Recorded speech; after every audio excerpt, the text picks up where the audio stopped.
Carbohydrates के रासायनिक वर्गीकरण के अंतर्गत दूसरा वर्ग है डाइसैकराइड्स का।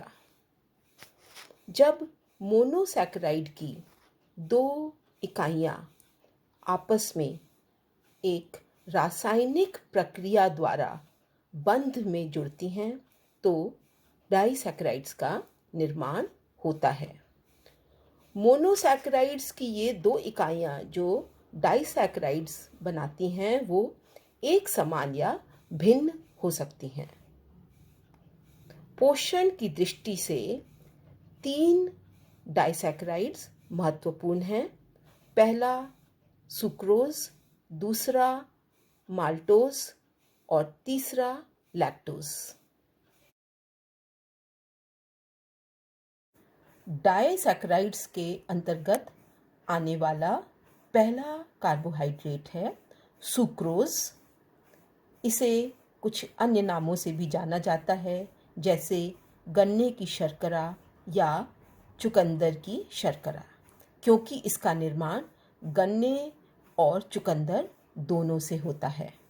हम जो अपने दैनिक आहार में चीनी का प्रयोग करते हैं वह सुक्रोज का शुद्ध रूप है।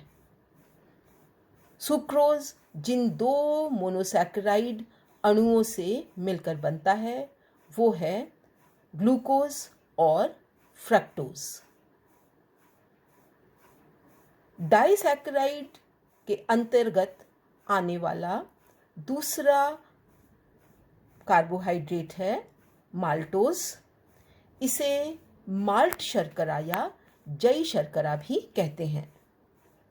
यह प्रकृति में स्वतंत्र रूप से उपस्थित नहीं होता, परंतु जब अनाजों का अंकुरण होता है या उनकी माल्टिंग होती है तब यह संश्लेषित या निर्मित होता है। माल्टोज जिन दो मोनोसैकराइड अणुओं से मिलकर बनता है वह है ग्लूकोज प्लस ग्लूकोज। पोषण की दृष्टि से तीसरा महत्वपूर्ण डाइसैकराइड है लैक्टोज। इसे दुग्ध शर्करा भी कहते हैं। दूध की जो एक प्राकृतिक मिठास होती है वह लैक्टोज के कारण होती है।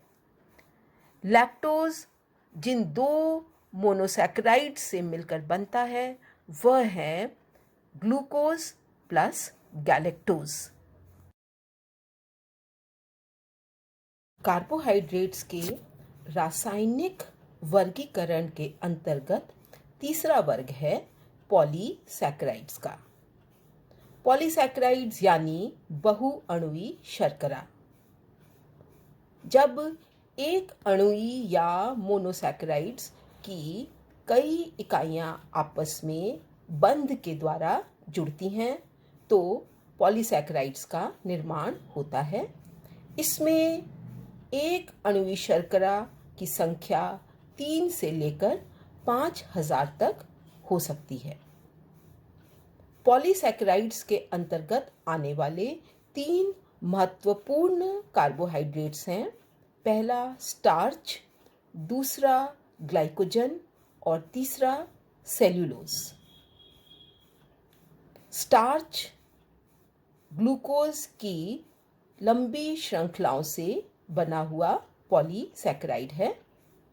स्टार्च में 2 प्रकार की ग्लूकोज की श्रृंखलाएं होती हैं।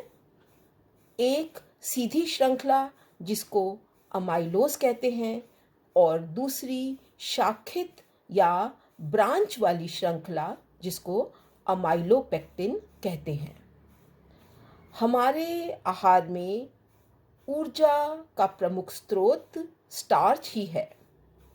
गेहूं, चावल, बाजरा, मक्का आदि में 70 से 85% तक स्टार्च पाया जाता है। स्टार्च पाचन के उपरांत ग्लूकोज में परिवर्तित हो जाता है। पॉलीसैकराइड्स के अंतर्गत दूसरा महत्वपूर्ण कार्बोहाइड्रेट है ग्लाइकोजन। ग्लाइकोजन को एनिमल स्टार्च भी कहते हैं। ग्लाइकोजन की यह विशेषता है कि यह पशुओं और मनुष्य द्वारा संश्लेषित होता है। जब हमारे आहार में कार्बोहाइड्रेट्स या ग्लूकोज की मात्रा आवश्यकता से अधिक होती है तो वह हमारे यकृत और मांसपेशियों में ग्लाइकोजन के रूप में संग्रहित हो जाता है। जब हमें ऊर्जा की आवश्यकता पड़ती है, जैसे कि अगर हम बीमार हैं या व्रत की स्थिति में या हमें पर्याप्त भोजन नहीं मिल रहा, तो ग्लाइकोजन जो कि यकृत और मांसपेशियों में उपस्थित है वह टूटकर हमें ऊर्जा प्रदान करने का कार्य करता है। तीसरा महत्वपूर्ण पॉलीसैकेराइड है सेल्यूलोज, जिसको हम सामान्य भाषा में रेशा भी कहते हैं। सेल्यूलोज की यह विशेषता है कि मनुष्य उसको पचा नहीं पाता, अर्थात उसका पाचन नहीं कर पाता। इसलिए कार्बोहाइड्रेट होते हुए भी मनुष्य उसको ऊर्जा के रूप में उपयोग में नहीं ला सकता। ऊर्जा ना देने के बावजूद सेल्यूलोज हमारे लिए अति महत्वपूर्ण है। यह हमारे पाचन अंगों को स्वस्थ बनाता है। अनाज के छिलके, साबुत दालें आदि में यह उपस्थित होता है। इसके अतिरिक्त फलों, सब्जियों आदि में भी यह बहुतायत मात्रा में पाया जाता है। जब हम सेल्यूलोज युक्त आहार लेते हैं तो हमारे आंतों का संकुचन विमोचन क्रिया सामान्य रूप से होती है और उसके कारण हमें कई बीमारियों से निजात मिलती है, जैसे मोटापा, हार्ट डिजीज और कोलन कैंसर आदि। सेल्यूलोज हमारे आहार का परिमाण तो बढ़ाता है, परंतु ऊर्जा मूल्य उसका नहीं होता। इसलिए उसको लेने से हमें तृप्ति की फीलिंग तो होती है, परंतु क्योंकि उससे ऊर्जा नहीं मिलती, इसलिए हमारे शरीर को उससे कैलोरीज प्राप्त नहीं होती।